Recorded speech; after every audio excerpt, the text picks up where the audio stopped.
We are back for another episode of Tale of Three Dragons, our big, powerful tier maximum. I might call it that instead of the number. Patron game. Ross and Tiki are the two greatest people ever, and thank you guys so much for your support on Patreon. It's been a ride, and actually, fun fact, a buddy of mine, he posted on Facebook earlier, and he was like, hey, what was your favorite day? And my favorite day was the day that it was Chase at first that just like gave me $90 pledge on Patreon, and then you two were on his heels. And like suddenly I can take time off work to throw dice around, and that's tight. I couldn't do it without you. But speaking of throw dice around, I'm going to go grab my odds on my D6 so Anrui can go first for her in-character reflection. I'll throw a D20 down. I haven't gone first 2 weeks in a row. Yeah, you haven't. Oh, it's Ross. Oh, it's Turask. 3 weeks in a row. Boom, you gotta go fast, man. You're going too slow. I think he's letting Turask win. Anyway, Ross, you have the floor, brother. Alrighty then. Well then, with that in mind. Ow. Ow, ow, ow. Why do these things always have to hurt? Alright, where were we? Oh yes. Demon thing's dead, friends are alive. Anything else? I apparently brought back Akane with my mind. Keelan as well. Oh yeah, Keelan too. This hurts. Why is this sort of stuff always happening? Not to mention the fact that I summoned an agent of Pharasma not too long ago, and now I'm kicking myself because I realized, oh yes, we don't have our souls. So they probably think we're some form of freaking undead. But that's a completely different arcane, archaeological, historical, divine... That's a completely different story that I am not in the mood to think of right now. What I am thinking of is... Ow. Ribs hurt. Everything hurts. Been crushed one too many times today. But I should be fine, hopefully, soon enough. That was masterful. We went back to the owl. I didn't expect that. Very good. Take your hero point, my friend, and Anrui, if you would. I became a hideous creature in my own mind. But I got to kill something! Yeah! It's dead. I don't know what the hell it is. Looks like a giant crab monster, but it's dead. I wonder if there's another one I can kill. Oh, you murdered. That's what she's being right now. Fair enough. Take that hero point, and as we dive in, both of you, as the creature falls, its crab legs clacking together, it's dropping its gigantic axe onto the ground, its crab arms clacking as it kind of sounds like a big cow's moo with just all the vibrato edited on top of it. Maybe I'll get real fancy and put that in here, probably not. But as that happens, both of you feel the sensation is, the best way to describe it is kind of like, once upon a time in this mindscape, you felt like whole, you felt better, you felt not empty as you have been traveling the material plane, given the fact that both of you were not born with a true name, and thus your soul never joined with your body.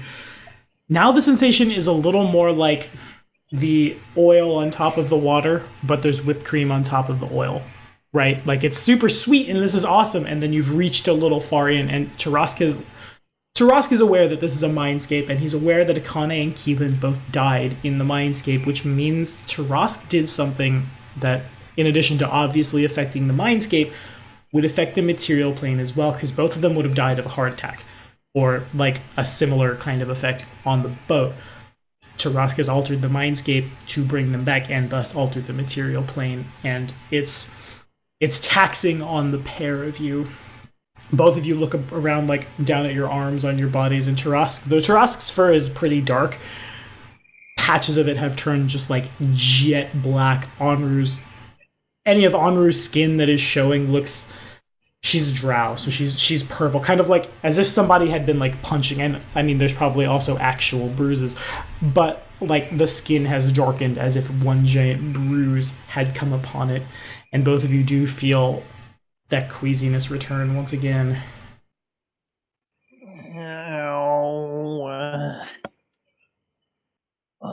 Akane, Qlippoth, are you two okay? I have never felt better, says Akane as he puffs out his chest. He looks almost like when you rebuilt him a little better. He looks a little stronger. He looks a little more sure of himself. He moves over to the gigantic axe this thing was carrying, and he picks it up with basically no effort.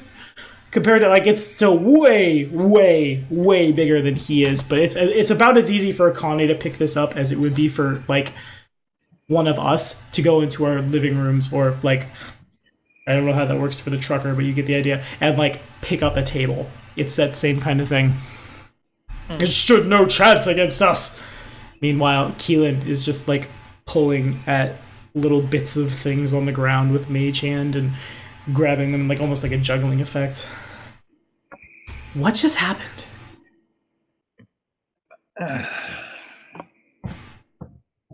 So, I look over to Anru. Do you want me to explain?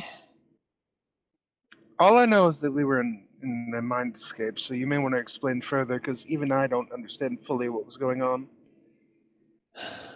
This mindscape seems to be affected by us. As such, we're able to limitedly control it.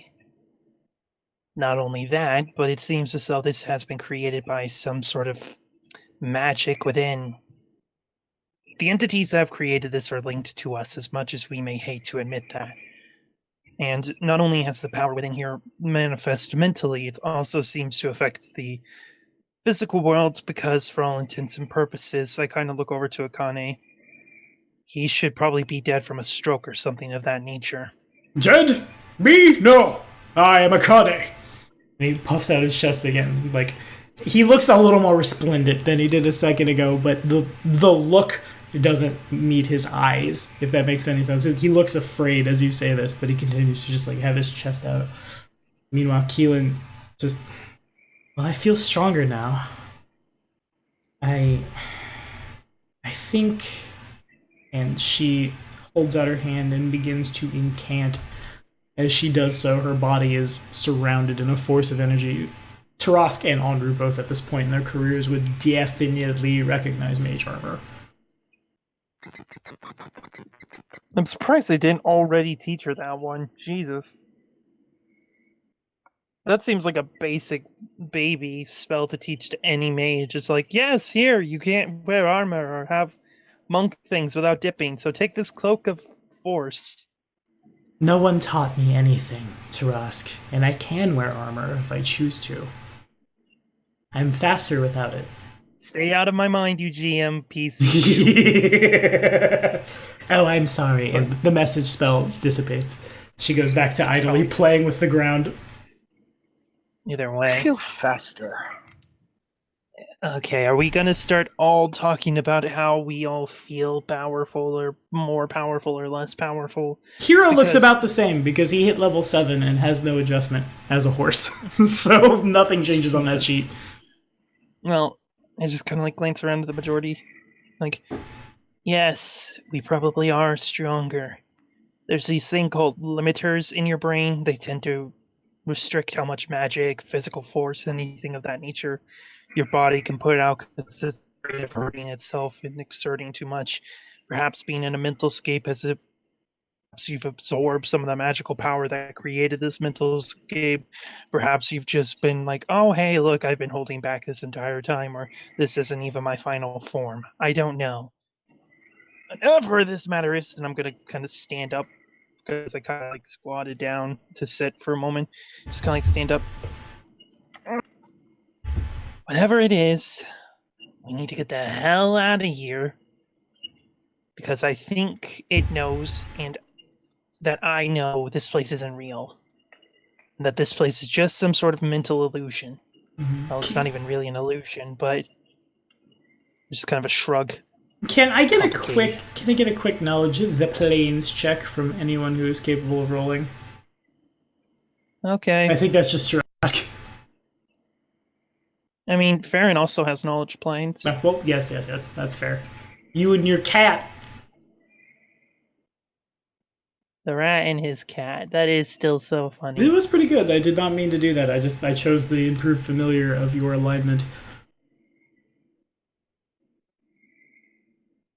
Unfortunately, it's only a plus 12. Oh, that's a natural 20. Unfortunately. Okay. Okay, so Turask, as he's having this conversation, he squats down, and as he picks up, he is able to see past. How does life work?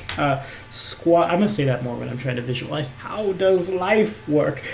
He's going to stand up, and as you do so, you're able to see Akane moves out of the way, and the Qlippoth that you fought, its body is still laying in the middle of the mindscape. It has not faded away. The axe hasn't faded away. It remains completely 100% there. On the material plane, the Qlippoth that you fought disappeared pretty quickly. Here, it just kind of is sitting and doing nothing, which would imply that these creatures have entered the mindscape in terms of body and mind. Whereas you guys, so far as you know, are just like asleep on the boat and your mind has entered here. They have entered their entire, as if to cast a gate spell and move their entire bodies within. What that means is... Oh, you did natural 20. Okay, so obviously you know that there's a lot going on with your psyche right now without having a soul, and you know these Qlippoth want to harness that, the analogy of the jug having no water and could be filled with another thing. But the mindscape was, though you seem to be in control here, not of your making. This seems to imply that the Qlippoth have trapped you in what was supposed to look like the abyss. You're not sure why, but you do know you feel a little worse having manipulated it.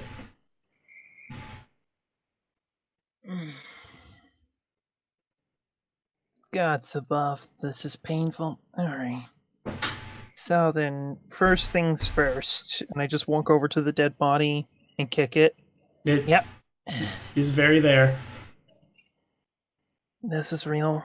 Alright, so you know how when we've been fighting the Qlippoth on the material plane normally, and they just dissipate when we're done fighting them? That is what happens when you kill an outsider on the material plane. Well, I point down. It should be what happens to a outsider that you kill on any plane that is not their native one. Exactly. I point to the entity, which is what brings me back to this point. It seems as though this mental scape is tied to you and me, Anrui. And we do have power in it. And it is a reflection of ourselves, but it was not created by us. It's probably created by some of these Qlippoth who want to use our bodies for who only knows what. Comes the matter of how are we able to manipulate it, and more importantly, how these things have made it so that this works as a natural plane for them. My best bet is some type of gate spell to make them enter the mental scape, not only through their minds, kind of tap my forehead with that, but also with their bodies as a whole. Whereas normally if you're traveling to another plane, you might send your spirit or your magical essence similar to here, or just your body and leave your consciousness somewhere else. Transfer there in both their consciousness and their body at once. Which is, for one thing, some very high-level magic, and another, very dangerous and very concerning. All I'm saying is we should avoid trying to do the whole mind game things as much as possible. Aww. Yes, I know it's fun, but the more we do it, the worse off we feel. And the more we do it... But I had like this 60-foot tall monster thing I wanted to be.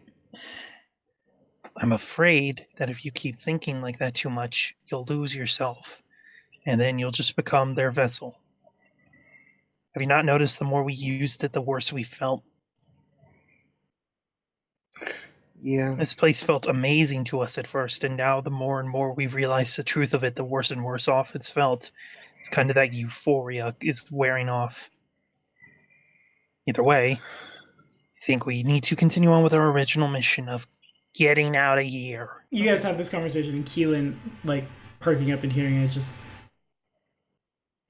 Well, if there's some kind of gate somewhere, it stands to reason we could go through it. The problem is that gate probably leads back to the abyss proper. Possibly. She's gonna try a thing. She has some ranks in the Arcanas. I'm not sure how that works. Because since we're not here bodily, if our consciousness tries to enter a gate, what happens on the other side? How does that... Do we go there physically? Does it cause us to leave the mindscape? I don't understand. I personally think that our bodies are still on the material plane. Just guessing here. I mean, but I think if we were to leave this plane without returning to our bodies, we'd probably be separated from them and not able to return. It's possible. I'm really not sure. What I do know is if we run into another one of those big ones again, we might not survive it. At least not without you guys manipulating the plane, and who knows what'll happen to you. And at this, Akane bristles and just, I have Lady Anru's sword. Nothing bad will happen to her while I stand. And Keelan just, you're not gonna stand against that thing again. We can't. They barely did. It nearly killed me. I can definitively say that I know what it feels like to die now. And Akane's eyes go a little glassy at the thought of that, because obviously he does as well. He definitely knows what it feels like to be crushed by churning earth. In any case, we should probably try to get moving. I would not interfere with the plane unless we absolutely had to, but this place seems pretty large. I wish we could cover ground faster.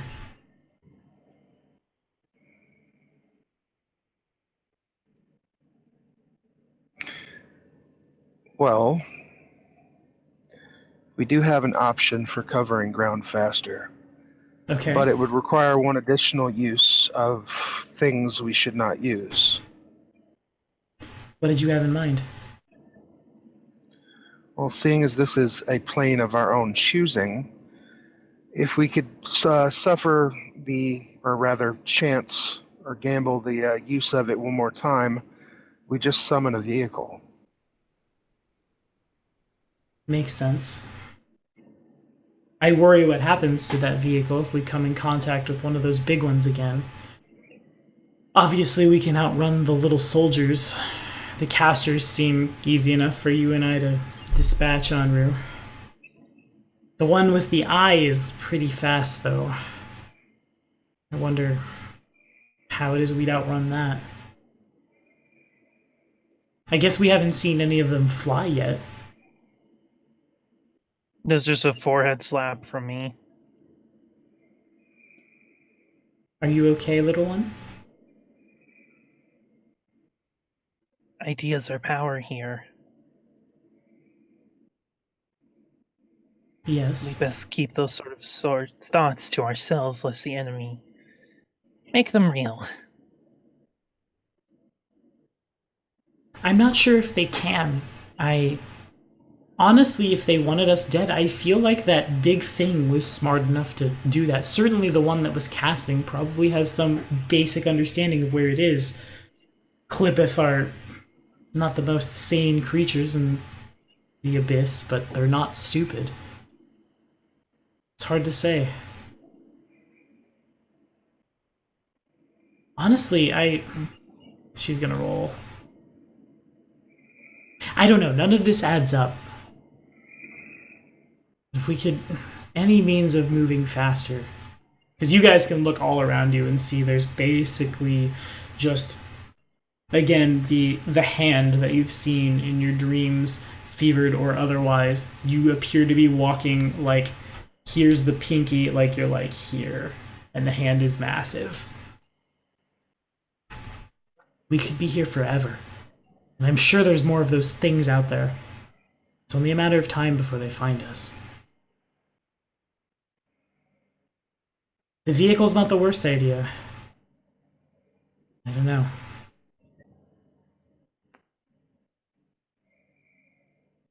Akane just continues, like, his katana. He's abandoned mechanically the huge butchering axe because he has no real means of using it effectively, and he stays with his heirloom weapon, just scanning the horizon. Well, perhaps we should keep moving then.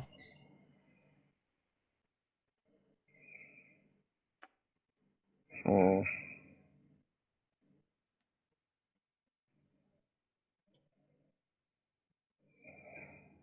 So, have we actually, out of character, have we actually seen any air vehicles in our time in existence on the surface? You have not, but, like, it's not a hard Arcana check for Turask to, or even, like, for Anru to figure out that, like, you could cast something, especially for Anru, something like Levitate on some kind of vehicular type thing and then cause it to move. Do airships exist? Not really, but, like, magic does. Oh, yeah, actually, I was just thinking about that. Like, we could actually just cast one of the spells that allow for long duration travel. Something along the lines of, like, a mass overland flight, or summon some kind of flying creature, or make some kind of flying vehicle. Well, you're the one with Levitate, Anru, if you think you can get it to work. I don't know. Maybe if I were to do my Levitate spell and try to put more effort into it, in this place, things become a bit more real. Maybe we could get something more like overland flight out of it. I can try. And I would attempt to use my Levitate and try to force it to become mass fly, which is 10 minutes per level, so 70 minutes. Okay, sure. Make me a will save, if you would. As you do this, it's again not unlike the notion of, like, having a coffee with whipped cream on the top, but between the whipped cream and the coffee is motor oil, and you drink it. It's vile as you hit it. You almost, like, retch as this flows through you. Yeah. And the will save if you would. Okay, that's good enough. It doesn't feel good. And everybody can see Anru, like, as she goes to concentrate, her eyes, like, pop open for a second. She, like, of, like, throwing up in your mouth as the skin that has darkens a little more. Her eyes, which she's a drow from Galarian, so her eyes are either solid white or solid red or solid black. Which one would you like, Tiki? I deny your reality and substitute my own. They are violet. Okay, fine. Violet is fine. And they turn from violet to, like, a considerably darker purple for, like, a half second before coming back. And the spell does resolve. Everyone, all 5 of you who are not capable of flight, pick up. Anru seems to, while she concentrates, have some means of control over the party's ability to fly. Keelan basically gets it. Hero doesn't seem to be phased. Akane, as before, for the first couple seconds, whoa! And then a little quicker this time realizes what's going on, gets his air legs, as it were. That will definitely... We've gone from the average speed being 20 to 70, so that's a considerable increase. So now you can cover 4 hexes in an hour. Let's go. I don't want to have to cast that again. Alrighty. You guys can see the board as, I believe it is called Map 5. Yes, it is. Which direction would you like to head? Northwest. Northwest? Northwest. Okay, sure. Just in a straight line, 4 squares northwest? Yeah, sure. Alrighty. Unless we see something different. You definitely do at the 3rd square. You guys can actually see a little farther from your vantage point up top, so I'm gonna illuminate this much. There are several wandering monstrous type things all over the place, and they obviously see you as you're flying through. They don't react. They look up and they follow you with one giant eye or a face chest. And in addition, as you begin making your way, you want to go 4 squares this way. In the third one, you come into contact with, there's 4 of them. They appear to be about the size of small towns, at least in terms of their top floating islands. They're completely forested over. You're not sure what it is keeps them up. They don't bob. They don't, seem to orbit anything. They just simply float in place over the surface.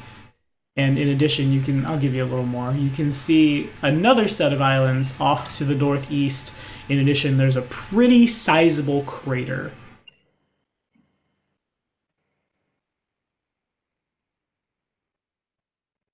One more. I am a generous Toby. There also, I'll just give you that whole part of the map. There appears to be, as you run up the ring finger of the hand, it looks like a ruined village. It's hard to say from here. You can see the basic forms of buildings and things, but that's about it. Looking to Turask.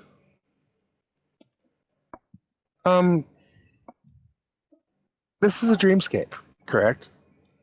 Mindscape, but yes. Whatever. Trust me, there are some very big differences. Had you not thought of the spells required to actually cast the dreamscape? Can't we dispel it and be sent back to our own bodies? I'm gonna ask you that, Mr. Tommy. Knowledge Arcana! Alright, that's a plus 16.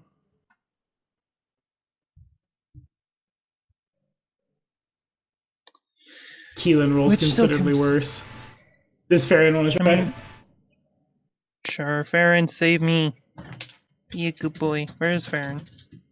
Farron. Yes, Farron appears in the corner as a third character. Be best boy. Meow. Says Farron in Sylvan. It just says meow. Meow, but in Sylvan. Arrala patata. Farron rolls even worse. He does. Okay, so the 3 of you put your heads together as... You said overland flight lasts for 70 minutes? For us, yes. Okay, so 60 of the 70 have passed. Actually, excuse me, they've more like 45-ish. Yeah. And yes, there are definitely ways to dispel a mindscape, but not necessarily where you guys are now. It would be like dispelling a demi-plane. Certainly it's possible for a high-level caster. Certainly it's possible for a high-level caster to snap their fingers and this place would cease to exist. By that same token, spells like Mindscape Door would similarly help the party leave the mindscape and return to their physical bodies. But the nature of how you guys entered would seem to indicate that this mindscape, especially because it looks a little more put together than the average mindscape, which is kind of just like white nothingness, or perhaps a very simple, like the room that everyone's in, or truck for one of us right now, that kind of effect, something very small and finite with like, here's a door, open the door, you leave. It's probably due to the complexity of the whole thing. Getting out it will require a much more complex solution. Another good way to put this is you guys have a lot of power here. You don't have, the power is corralled to here. It does not extend out, so to use that power to open is an entirely different thing. With Turask has a 20. Generally speaking, most mindscapes will have a very... Though technically you created this, you are not the creator, so you're not sure. But usually they will have a very overt means of egress, for example, like the door, like I said. Finding something like a door could represent your mind subconsciously leaving the mindscape. anything along those lines could be the answer. All right then. So, best bet there is probably. All right, yeah. Well, if I were to take a guess, no, there's not going to be a good way to. There's not going to be a good way to escape because. Did you share your knowledge about the? Yeah. I'm just getting around to sharing it. He is role playing it. Okay. Spelling it's not a good option. We do not have access, or at least I do not have access to the magic that would make simply snapping my fingers and causing this plane to no longer exist is not in my hands. Not to mention the fact that I did not create this demiplane and we are in this demiplane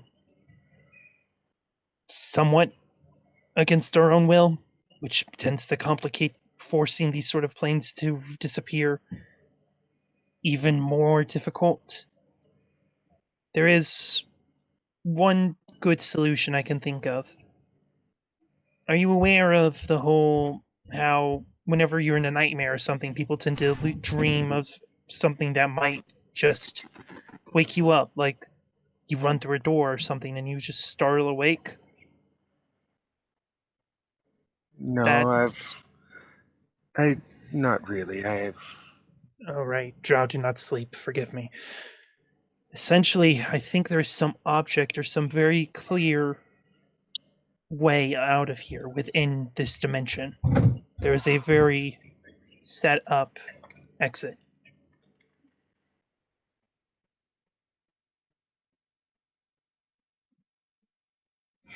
So if there would be a normal exit, then this palm would probably be a good place to look. Indeed. That seems to make sense to me. I imagine it'll be a lot more difficult than that, but there has to be some way out. If these creatures are capable of entering, that assuming they didn't just close the path behind them, and though they're bent on destruction, they are not in and of themselves self-destructive, there must certainly be a way out. If the mindscape were to collapse with all of these things in it bodily, they would cease to exist. I don't think they're that stupid.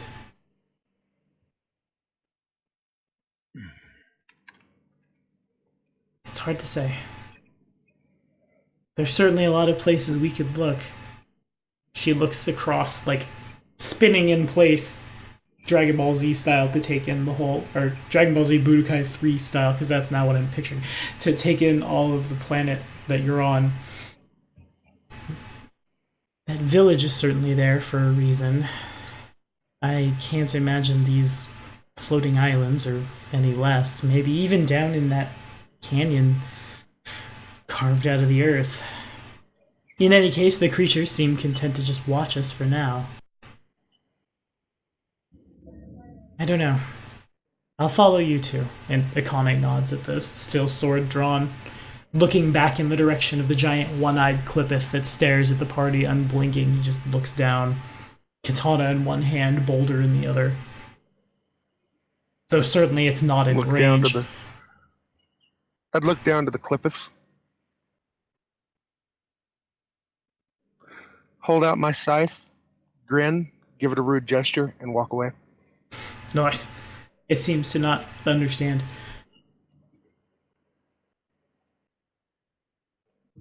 Well, gentlemen. I'd land on the palm, probably gesturing for people to land as well. Spell's not going to last too much longer. Alright. I land. So you guys can all definitely see as you land on the ground, the creatures that saw you begin, like, as you're going down, they're moving that direction. Mm-hmm. Yep. Yes! Forgive me! Howard just came back on. Oh, sweet. Nice. Yeah. You did it. Well done. We can go all the way to 9 tonight. Hooray! Tiki sounds so happy. We're both just kind of like, as now Ross says, welcome That's back like- to the 21st century. No. It's yay. Yeah! The Yeah! microwave continuously makes beeping noises behind me. I'll keep my cellular on for now. There might be a bit of a hiccup as in between break or in between sessions as I'll jump between cellular and my Wi-Fi. Sure, makes sense. Okay, works for me, man. Well, as you guys land, like I said, the Qlippoth begin moving that direction. And a bit of a hiccup there was. Well, now we should get. Now that we're Turaskless. But he's back now. I accidentally hit the hang up button when I was trying to hit the unmute Oops. button. So start heading towards the city or the village to look through it, because need a way out before they get here. Okay, so even though we're on a floating palm. You guys definitely saw one of the scouts. The slowest move speed in the party right now is Keelan's, I guess. Yeah, because Akane can ride Hero, Turask can ride Hero, so could Farron being a cat. But Keelan has a move speed of 30. She cannot outrun that. It will catch you guys. Yeah, I've got a move speed of 100. You do. That is definitely a thing, and you could ditch the party if you wanted. And no, that's not what I'm saying. How much does Qlippoth weigh? Keelan weighs, with all her gear, she weighs about 110 pounds. She's real scrawny. 110? Mm-hmm. She's still under my medium load. I could carry her. Okay. That makes the slowest speed in the party Hero's 70.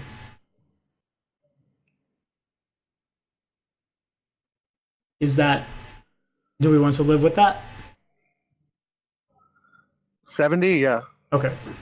In that case, you guys... I don't know what the scout's speeds are, but, I mean, we do need to get moving.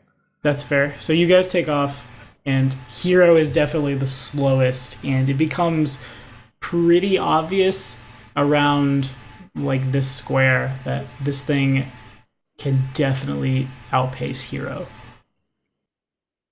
The bigger guy begins moving, but isn't really going to catch up. Well, we may have to deal with the scout.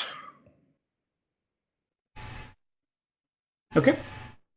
Of course, this is based off a JRPG. Of course, there's going to be random encounters and whatnot. How would you guys like to deal with it? Is there just one of it? It appears to be just the one, yeah.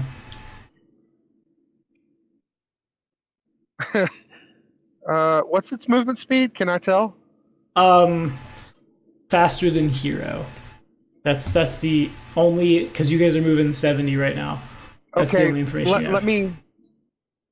All right. I would be able to recognize my own speed, so probably, seeing as I'm used to being able to go that speed. Can I tell if it's fast as me? It's hard to say. The best way to do that, well, it seems to be pacing itself, I will say. You definitely know these things have like a permanent haste effect, so they're definitely fast, and it's able to keep up with Hero and outpace Hero pretty easily. Yeah, because after the level up, I was able to get the start of the Spring-Heeled style, which I have up to Spring-Heeled Sprint. Yeah. As long as I'm using my spring attack, I have 200-foot movement. Okay. Base. Okay. Which means when I haste it, it's 400-foot movement. So I may be able to just be using that to, run in and snipe legs off or something. You could. Makes sense. I mean, what do I have for spells? I seem to have... Oh yeah, I should be casting meant to cast one of these. Not these. Yes, one of these on myself, because I am a bit wounded still from our last fight. Okay. I was just gonna this my D8? That's my D8. Just making sure. Whoop. That's plus a 4, so that's 12. I'm gonna need to roll a few of those, but okay. But I guess as the creature's approaching us and we turn kind of like getting ready to battle it, I'll look over to Anrui and say, is there anything in particular you think I can get you to assist? Or do you just wish to run in there and just make a chopping motion? Holding up my scythe. If you can keen this. I believe I can. Let me check. Unless you got rid of the spell, you should still have it. Got it. That's the last of my 3rd level spells I have prepared. But I will keen it. That is literally the last of my 3rd level spells. I'm glad I had that prepared.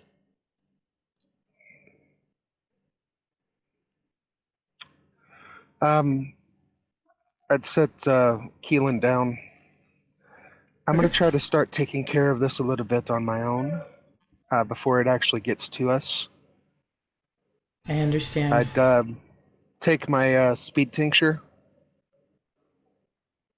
Rather, I'd wait until it's within range and then take my speed tincture.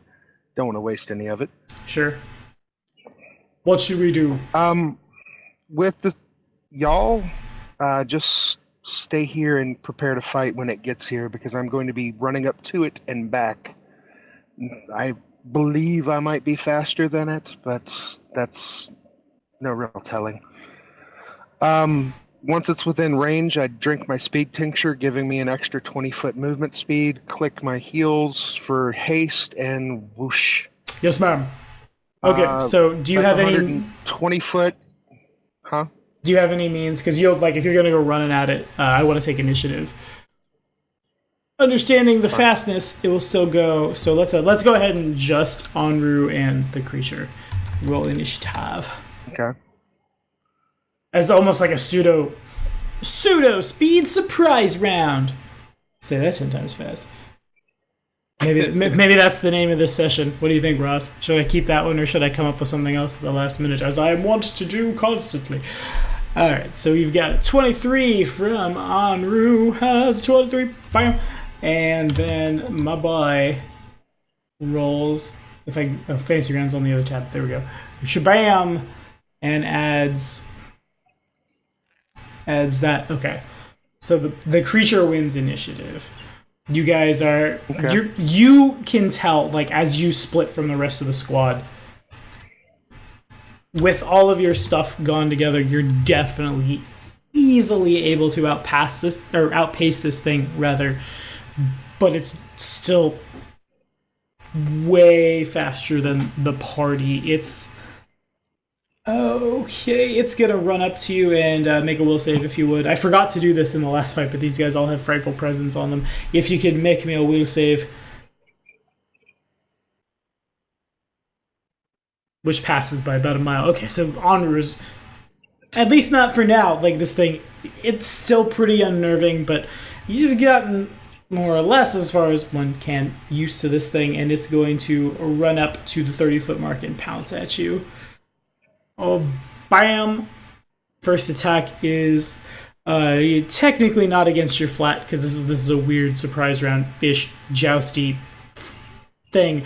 I guess what I'll say is a 20, which misses really wide, and a 20, and a 24, so this thing comes running at you, and both of its feet dive straight forward. As they do, it leans back on its tail, almost like as a brake. Well, not a brake, it doesn't slow down. As a way to continue to, almost like a slide, as its means of momentum comes forward to hit you. What's Anrui's AC right now? 29. 29. Yeah, okay, so one of them gets kind of close. One of them might graze your cheek, but the other one you dodge effortlessly, and it is your turn.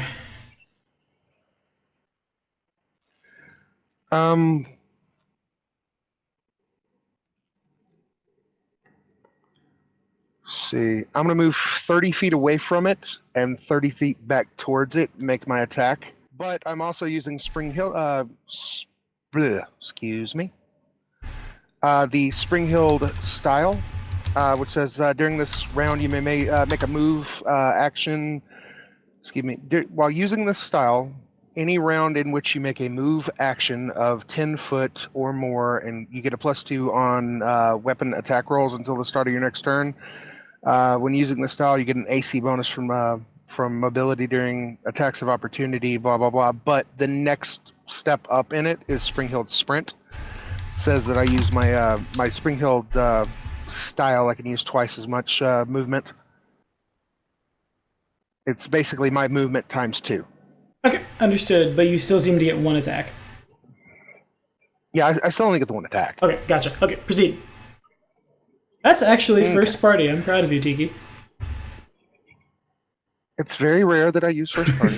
But, it's good. Anyway, It's definitely very good for what you're trying to do. Okay, make it happen. Called shot for where one of the legs meets the limb, if I can. A called shot without the feats is a full round action. Oh, never mind. Well, I'll just attack. Okay. A 20 does not hit. You run at this thing, and both of you and Turask and the rest of the squad, because this is basically flat terrain, you can see this, like, both of these two run at each other and just miss super wide. Well, not super wide. The 20 was pretty close. One of them missed pretty wide. The other two just kind of, like, graze off each other as the joust goes this way, basically. Okay. Turask? I'd run. Good. When I move away from it, I'm going to move at an angle away from my friends. Okay. So trying to lead it towards me and away from them. Okay, that makes sense. Sure. Okay, so Turask, Keelan, and Akane, and Hero as well. All three look at you. What do we do, little one? Do we let her handle it? Do we make for the ruins? Do we join the fight? I'll follow you. It's your choice, Turask. I just kind of like look at the two of them, and just kind of like look back to Akane, or look back to Anrui. Got all the names with the A. Look back over to Anrui. See her, kind of find it, seeing her lead off, and then just look back to the rest of the group. Keep heading towards the ruin. She knows where we're going, and she'll catch up with us. Okay. In that case, this will be a one-on-one combat as the rest of the squad continues heading down. Time will become a little wibbly-wobbly, but for now, it's my creature's initiative, and it's going to continue doing the same. Just run up, and the Pouncy Boys will do a pounce. I will attack you twice. First attack is a 25, which misses, and then that is a 34 to hit. It hits. For plus 13... 17 points of damage. This thing takes the bait. Anrui takes off, and it sees one of the things that it's chasing has broken from the pack, and it turns to follow. The first attack misses pretty wide. Well, I keep saying that. The first attack would connect with you, but Anrui leans back, and then as she leans back, she's unable to block the second one that catches her in the chest. And it's your turn. Never thought I'd have a joust with two non-mounted characters. This is new for me. The Lightning Berserker meta is real. Since it's right up on me, Flurry 1, 2. Yep. Point for Flurry 3. That's haste, which I'm going to use my my point to redo that. Okay. Okay, that one's the haste, and then this is the 2-weapon fighting. Standard BAB hit. 2-weapon fighting. Okay. Well, this is the time to be soloing. I'll say that. Okay. Let's take a looky here. Starting from the top, the 28 confirms off the natural 18, then a 16 is a 33, which hits. 26 confirms again. So we have 2 crits in 1 hit, and then you've rerolled the natural 1 for a 26, which hits. Then we have a 35, and then I'm gonna not let 1s and 20s matter on confirmations. The 18 does not confirm though. And then a 33 hits, and then a 36 hits. I've lost train of thought. And then yeah, okay. So I see 4 hits and 4 crits. 2 crits and Oh, 4 hits and 4 crits? I believe. Hang on. Now I'm messing myself up. I gotta recount it. Damn it all. So hang on. The 18 is the first attack and does confirm 1 crit. This is my crit hand. This is my hit hand. 33 hits. Then a 26 confirms. Then a 26 hits. Then an 18 fails to confirm. Then a 33 hits. Then a 36 crits and confirms. So there seems to be 7 attacks, 3 crits, 4 hits. Yeah, 7 attacks. 3 hits, 4 crits. 3 crits. Or 3 crits, 4 hits. Yeah, All excuse me. I've done goofed. All right. I will sit patiently. I'm gonna go ahead and I'm gonna go ahead and do the deadly strikes damage first. Sure. Okay. 31 precision damage. And that goes with it because it's 14d6. Got and it. I just didn't do that many. Sure.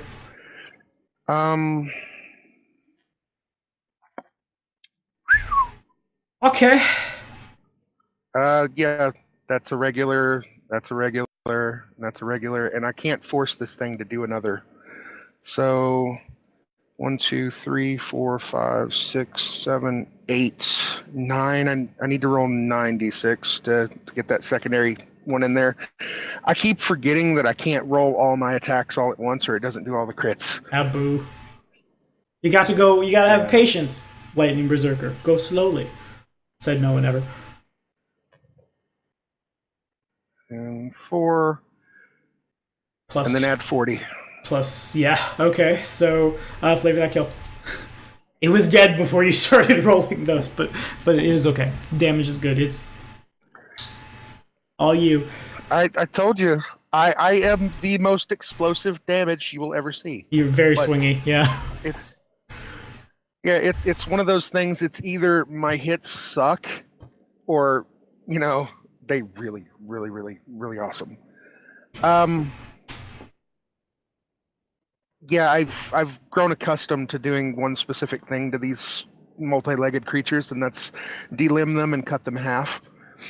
So that's what I'm doing. Okay, fair enough. This thing kicks you and it hits you, and I think the first attack was a crit. So the scythe comes up and down the leg, through its eye, ichor everywhere. It seems to still be communicating from the eye as it screams way too human-like out as you just kind of cut through it. The rest of the party you can see behind you has begun moving towards the ruins.